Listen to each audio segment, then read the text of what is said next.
Hello, hello, good morning. Greetings from Tegucigalpa in Honduras to this new edition of CPTED Talks. I'm very happy to be hosting today this new edition, and today we'll have a great guest. We have with us today for a nice conversation to Macarena Rau, which is the president of the International CPTED Association. One of the initiators of the CPTED methodology in Latin America. So I welcome you. Thank you so much for being here today, Macarena. Good morning, how are you? Good morning, Carlos. Thank you for the invitation, and I'm very honored and pleased to be here with you in this CPTED Talk channel. Okay, so we are going to start reading a short biography about Macarena. She's an architect, a master and PhD. She's an architect from the University of Chile, has a master's degree in architecture from the Catholic University in Chile. And currently she's the president of the International CPTED Association. She has a great amount of experience working with the CPTED methodology and promoting the methodology all around the world. She has experience with the PBK Consulting, specialized corporation in promoting CPTED methodology. She also has been working for the United Nations from 2006 to 2011. Also in the Ministry of Housing and Urban Planning in Chile. Also developed work for the World Bank. So the list is endless, but I think much better than just letting you know about the biography of Macarena, we better talk to her. So let me start with one question. How is that you became involved in CPTED methodology? How was that? And first of all, Carlos, thank you for your time. And to start from the beginning, it was a very funny story. I didn't want to start in CPTED. It was something very, not a program. It was something random. I just finished my first degree as an architect from the University of Chile, and I needed to start working. I needed to pay for my bills, and I looked in the newspaper for an interview for a job position from a very nice institution here in Chile that is called Fundación Paz Ciudadana. That is an NGO that develops policies to decrease crime. So I entered the contest to become to receive the job position, and I win. And then I realized that the job consists in traveling to Toronto City to be trained in CPTED. Then I was very lucky to be trained by Robert Stephens. Robert Stephens is my master. He teach me in CPTED, and I started applying and learning CPTED in the early 2000s. Okay. We started applying CPTED in Toronto, and then my task was to transfer the methodology and apply the methodology in some boroughs in Santiago City in Chile. And so it started. So we could say that it was something that you were not planning, you were not expecting, because, you know, as an architect, which I also am an architect, we are trained to design building, houses, public spaces, you know, but safety, crime prevention, violence prevention is actually something that is kind of, you know, this is not your area. This is something that the police has to take care of and not an architect. So you took the task, you took the challenge, let's say, and here you are almost 20 years after. And there's been a long way with many things. But let me ask you something. When we walk such a long road in something so exciting, let's say that, because, you know, it's just a very complex job. It's CPTED methodology. It has many different areas of work. How is that affected your personal life, for instance? How, because, you know, it involves a lot of traveling, meetings and studying, research, And of course, it's something that's time consuming, you know, and I know you for such a long time that you take this with a passion. I mean, when someone takes something with passion, with desire, you know, with power in what he's doing, is certainly we have to pay, you know, the consequences somehow, okay? What do you tell us about that? Yeah, it's a very good question, Carlos. As you said, my commitment with CPTED is 100%. And I am very committed with the methodology because my region, the Hispanic region, and also your region, is the most criminogenic region in the world. So from the beginning, I realized that really the crime problem, the violence problem here was huge. An incredible high level of crime, people living in fear without the proper response, sometimes from the authorities. It was a very complex context. It is very complex. So I realized that CPTED, well applied, is an incredible tool to increase quality of life from the communities and decrease crime and fear. In that sense, I love the methodology from the beginning. And then I realized that it was a very strong mission to spread the word, and to spread the word not only in my country to benefit the community, but also in the Latin American countries. And then in all around the world, now in my international president of ICA position. But also in this path, I realized that the mission is so big, so huge, that of course it must be done in a teamwork sense. It is very relevant to do that mission with other very bright and incredible professionals to achieve a good task and good objectives. For example, when I was the second or third year of starting the application of CPTED in Chile, then I realized that the possibilities were huge, but that the only way to achieve them was building a very interesting institution that we called Corporación CPTED Region, to be the engine of the region to promote and spread CPTED. All right. So you understood, you know, that job that you took, you know, it was just an advertisement in the newspaper in the beginning. It turned out to be a mission, okay? But I would make a comment regarding that. I mean, in order to do that, to go from the architecture with such a structured way of, you know, working, that requires a lot of social commitment. Yeah. That requires a lot of sensitivity. I mean, a lot of people knows about crime statistics, you know, and everybody knows that Latin America is one of the most violent regions in the world. But not everyone is willing to devote his or her life to work with that, to promote, you know, a non-violent society. So I praise on you that commitment that you have, because, you know, not everybody is willing to take such a task.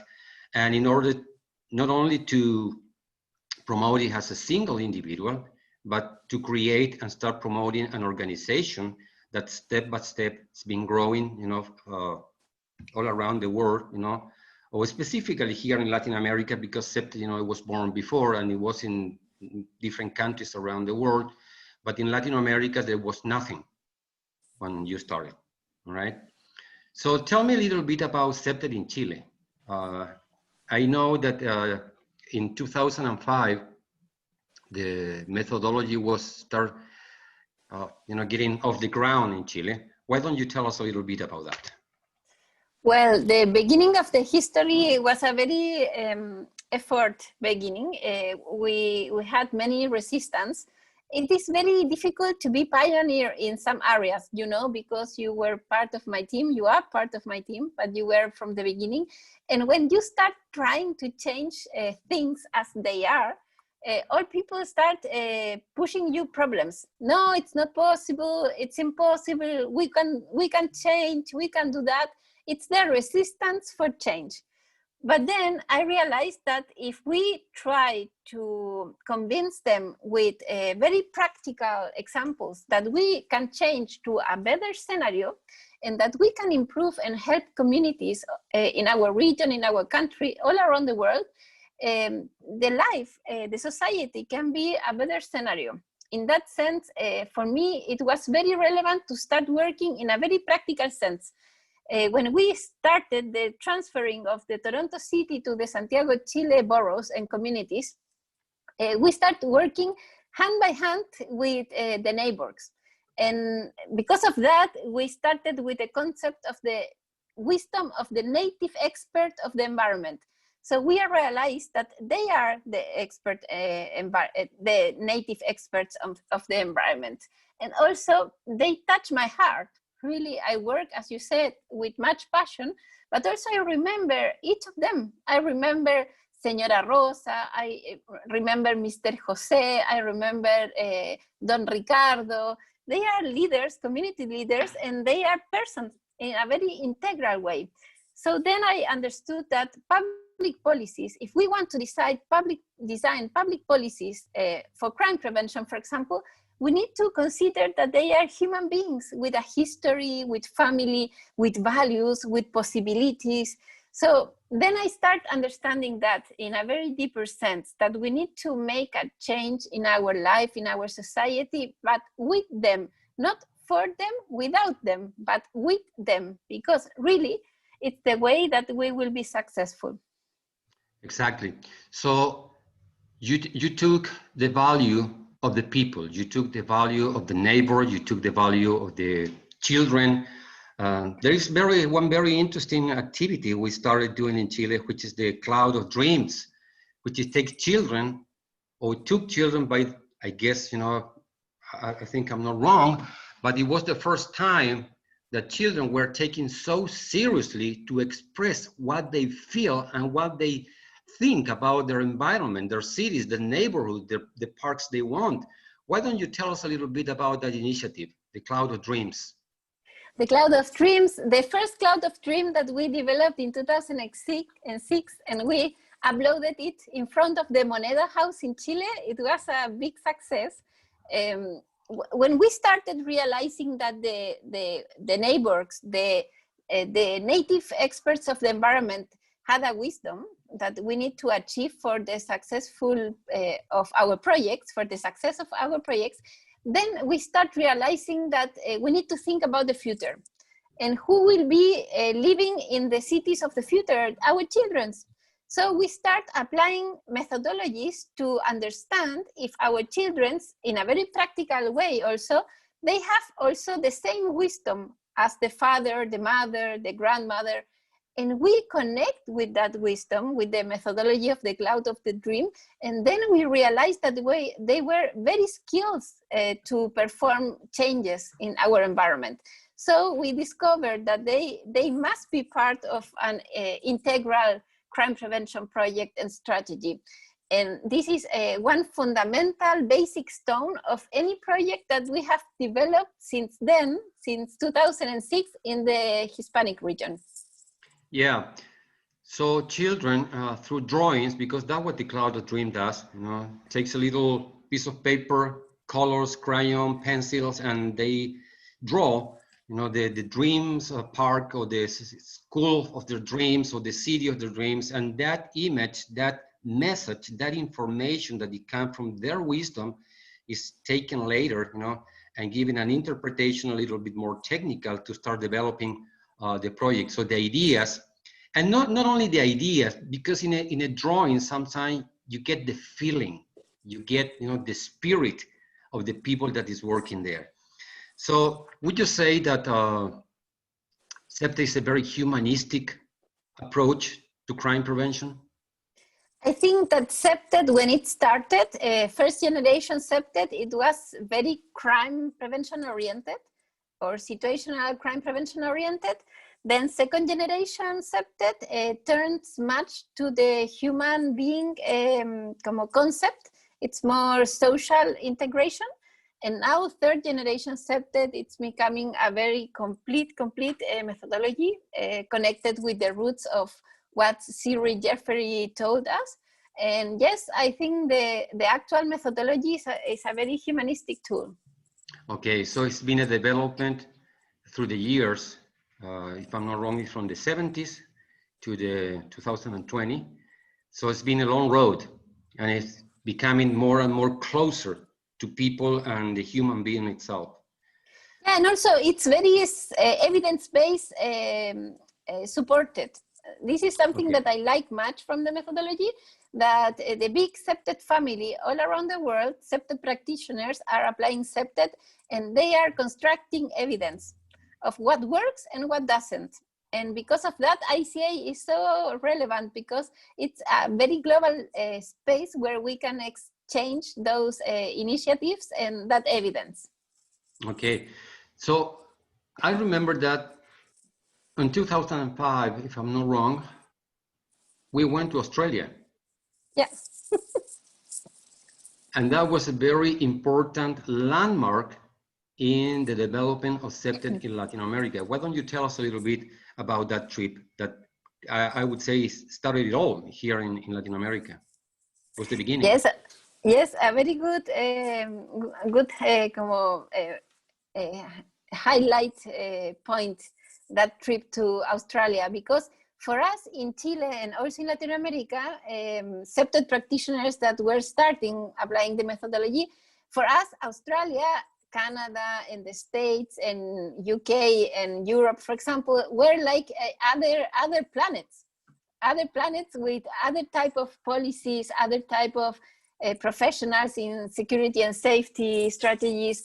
So for us, the opportunity to jump to Australia and to be part of the International CPTED conference there was a huge opportunity of learning and to exchange also our experiences. Okay, so it was a good opportunity to empower the practitioners in Chile, and from there start promoting to the rest of Latin America. I remember also that we created, a very interesting document, that it was the first manual, CPTED manual. Why don't you tell us a little bit about that document, because it's still current? Yeah, it's still current. Our first CPTED guideline, that is called Espacios Urbanos Seguros, that was developed in Chile by an interdisciplinary team, it was very, very relevant, because before developing that guideline, we had like 2 or 3 years of experimentation. So we did different pilot projects in different parts of the country, and then we got some results. And with those laboratories, we got the basis to develop that guideline. And then we spent like 1 year developing that guideline to systematize the experience. That is something very relevant. If we want to share the experience, if we want to transfer it to other Hispanic countries, for example, or other parts of the world, we need to systematize the experience. And because of that, we start developing that guideline. Okay, so we could say that really CPTED in Latin America started with baby steps, step by step, little by little, to get a very long walk. Because after it was settled in Chile, you jumped to Mexico. You went to Mexico, start promoting work in Mexico. Yeah, the Espacios Urbanos Seguros guideline finally was like a passport. It was something very funny, because using the internet, one functionary of the World Bank in Washington got that manual. I don't know how, but he received that manual, a copy of that manual in digital by mail. And then I was contacted by a team of crime prevention functionaries from the World Bank in Washington in 2003, 2004, I think, 2005. That year, and they asked me if I was available to transfer, using that guideline, the methodology to Brazil, for example, to Ecuador, to Mexico, and to Honduras. So we started the second phase of CPTED in the Hispanic region. That was the transferring phase of the methodology. Okay, so little by little, methodology start going around, and how many countries is settled now in Latin America? Could you tell us? I imagine more than 15 countries. Okay. So we got members working in Colombia now, in Brazil, in Argentina, in Peru, starting in Ecuador, in Guatemala, in Brazil. So in Mexico. Mexico, it's a strong, very strong work, very professional work done in Mexico. Honduras, where you are based. Also in Honduras, we have been working for the last 6 years.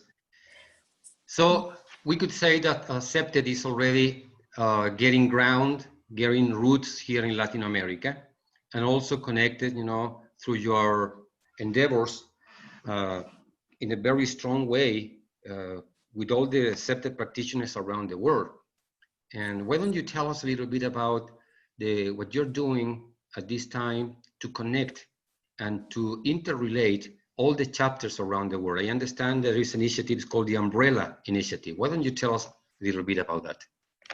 Yes, with pleasure. I can describe the Umbrella Initiative, but before of that, I want to highlight something that is connected with the Umbrella Initiative, is that my first master in my life was my father, Fernando Rau. He was an incredible leader and an incredible teacher. He was trained in human resources and in leadership. And I was very lucky to have his model, his example. And I was a little child, a little girl. He discovered that I have some attitudes or some skills to being a leader. That was something very strange for a little girl in the Hispanic region, because there is not so often that we have women leaderships here. It wasn't so easy at the beginning. Today is more often, but when I started, wasn't very often. And I was very lucky to have the example of my father. And he taught me always that if we want to achieve a sustainable goal in life, we need to do it with a team. Without teamwork, it's nothing sustainable. It's nothing, yep. Yeah, because it's something very fragile that can be deleted. And also when you are the only one doing a task, it becomes something with the ego. And the idea is that we can change society and we can have a better world without egos. We want to have a better world for everyone. We need to have a very collective awareness, because the planet, the world is asking us now for a collective awareness. We need together, in a very collaborative way, work for a better world without crime. And for that purpose, ICA now is working in a very collaborative way. And this is what I love. And we call that, as ICA, the Umbrella Initiative. And the Umbrella Initiative started 3 years ago. When I became ICA President, I was very happy with the position, because it was a huge opportunity to promote the mission in a more global scale. But I was very lucky also with a team of fine people working in ICA that I found. You are part of ICA, Carlos. You are a director of ICA, Mercedes, Matella. We have executive directors, Tinus, Barry, Greg. Well, we are the ICA global family. And with these high-profile people, very high-qualified, very moral people, we started analyzing that if we want to promote CPTED to increase the quality of life of all members of the world, we need to work in a very collaborative sense.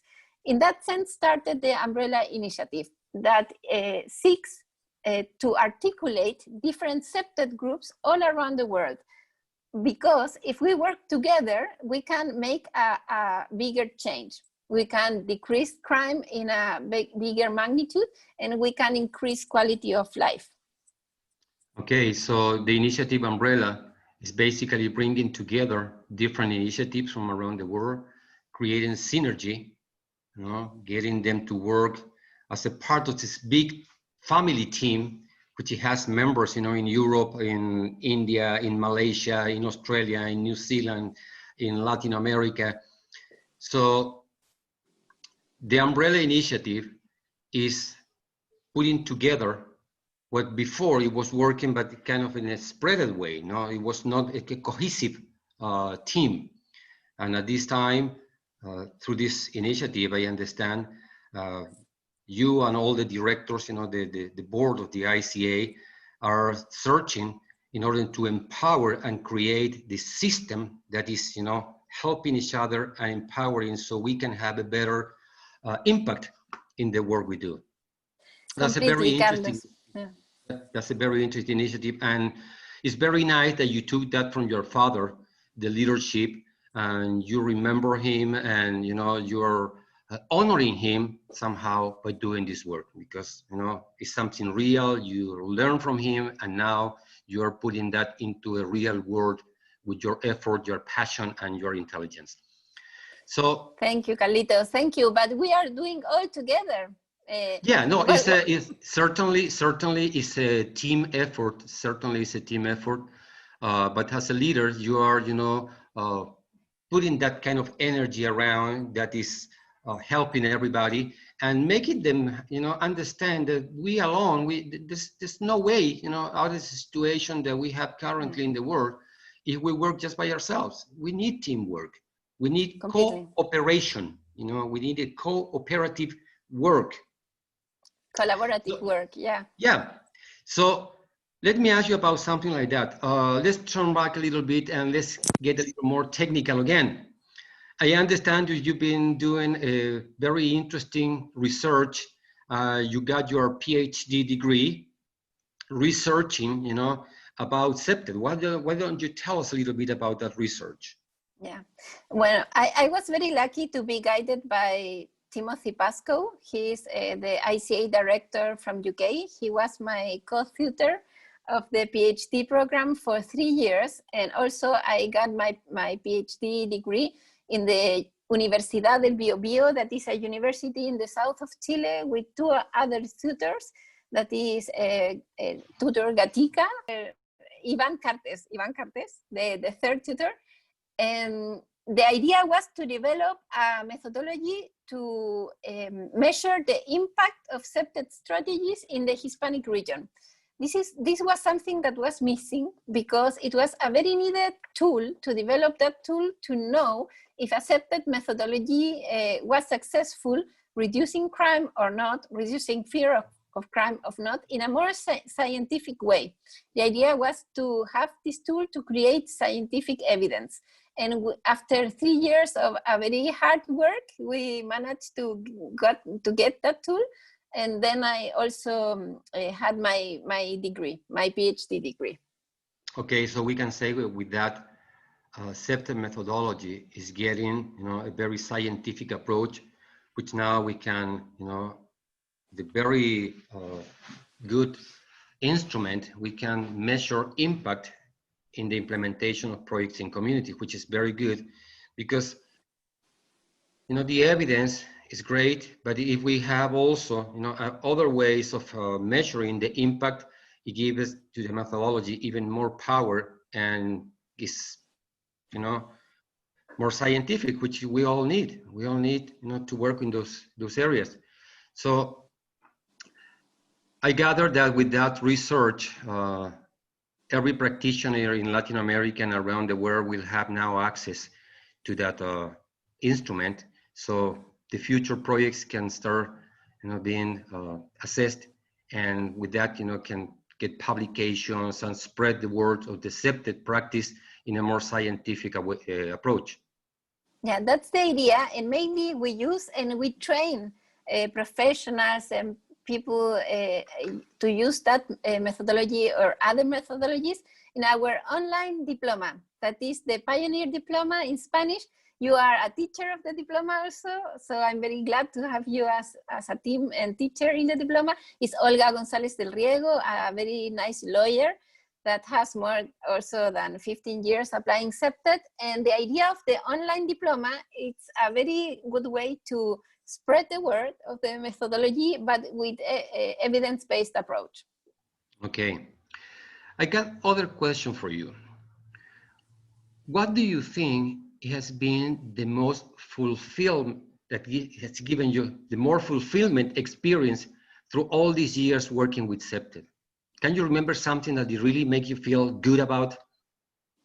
Yeah, well, I have many nice experience working with communities, but I was once working in a very difficult project in La Legua, that is a borough in Santiago, that is a town that La Legua, it's a very complicated population because there is much narco traffic. So it was very difficult to get the confidence of the neighbors. And it was very difficult. I felt very isolated sometimes there because it was me and two neighbors, for example. When we wanted to do an assembly, a collaborative assembly with the neighbors, they didn't want to come to the assembly because they were afraid of the cartel and they didn't want to come. But for me, it was a challenging project because I reflect much. Do I stop the project or I continue? But I am not being successful with the project. What can I do? But I persist. I persist with much faith. And after 1 year of being very persistent, then we got a very, very, very successful project because people started to trust me, to trust the program. Then we start building trust, and then we start building faith of future. And at the final stage of the project, we developed together a plan, a master plan of CPTED intervention, and they receive money, a fund from the government to build a community center. And it was so relevant for me and my career because at the beginning, the scenario was a terrible scenario with much people drug addict, without treatment, without help. And after 1 year, with much faith and persistent community-based work, we received that money, and the community center was built, and also a health center for treatment of addictions. So it was an incredible change. And then they teach me, teach me how to prevail, how to be persistent. If we have the vision of a better future for others, it's very relevant to persist and to try to achieve that goal. Yeah, you're very right on that, Macarena, and thank you for that experience, for telling us that little story. There's something common in many communities where big problems are, is that there is learned hopelessness. People have learned to not have hope in the future. They don't think that things can get better, and they don't trust anyone. They just don't trust. They don't believe. So what you did is certainly, something that it has very close relation with touching people's heart. And we have talked many times that, but to be a CPTED practitioner is not only learning a technique from a manual, it's not learning target hardening, it's not learning, reading an article about community work. It's just working from the heart. And when you're telling us, that story, is because that, people start trusting when you really show yourself, when you don't lie to them and you tell them the truth. And you get, they can later receive you with open arms. And that's what you got such a success, in that project. Thank you for sharing the story. And I got one more question. What do you think is the big challenge for CPTED nowadays? I think we have the huge opportunity as CPTED family to be hand by hand with the evolution of the society. With the COVID crisis, as a global society, we faced and we confront many challenges and many problems. Of course, we are changing from one paradigm, that is an ecosystem paradigm, a more ego functioning system. Everything is for me. I don't want to work in a very collaborative sense. I can't use all resources of the planet. And now, of course, with the crisis and the climate crisis and other crises, we as humanity, we are facing the change, the big change from an ecosystem to an ecological system. So we are in that transit, and it's a very huge challenge, task, and responsibility for ICA to go with that challenge. So we can be, and we are, but we can be a much more leading institution that helps others to transit from one paradigm to another, to teach governments and communities, to advise them how to do that transit in a more harmonic way, in a more lovely way, and exactly. How we can, in that sense, decrease crime and violence. We need to reproduce the well-being. sense. We need to reproduce harmonic environments, and we need to decrease violent environments. And this is our main missions. And I think as a global ICA, we are able to do that, and this is our responsibility. Okay, thank you so much for that answer. And would you like to say something, a message to our audience? Because this interview is going to be, pretty much all around the world. So what would you like to say that people, that it has that feeling that, we are transiting, we are passing from one era, from the ego, to a more ecological way of living. But maybe they don't know what to do. What would you tell them? What would the message would be for them? Well, the main message is that in an ecological system perspective, we all are very relevant. Nobody is there for granted. So we all are very relevant, and we all can produce a change. So we all have the opportunity, but also the responsibility to impact the environment and the communities in a very positive way. So I invite different leaders, different stakeholders, different neighbors, different persons all around the globe to connect with the ICA. www.cpted.net, and we will be happy to talk with you. We will be happy to work with you. If you want to be an engine of change in your community, in your environment, we have many guidelines. We can teach you how, and you can connect and download all the information that we have available in our website. So please commit with us and work with us. Okay, great message, Macarena. Well, I thank you for this interview. I think it's been a great conversation. Hope we could have another conversation in the future. And thank you to all the viewers around the world, in Latin America, in Europe, in Australia, in New Zealand, in wherever you see this interview. Thank you so much. Thank you, Macarena, again, and we'll see you at the next CEP Talk edition, CEP Talk. Okay, bye-bye. Thank you, Carlos. Thank you, Carlos. A great interview, and I hope to see you soon. Bye-bye, Carlos. Thank you. Bye-bye. Hi for everyone.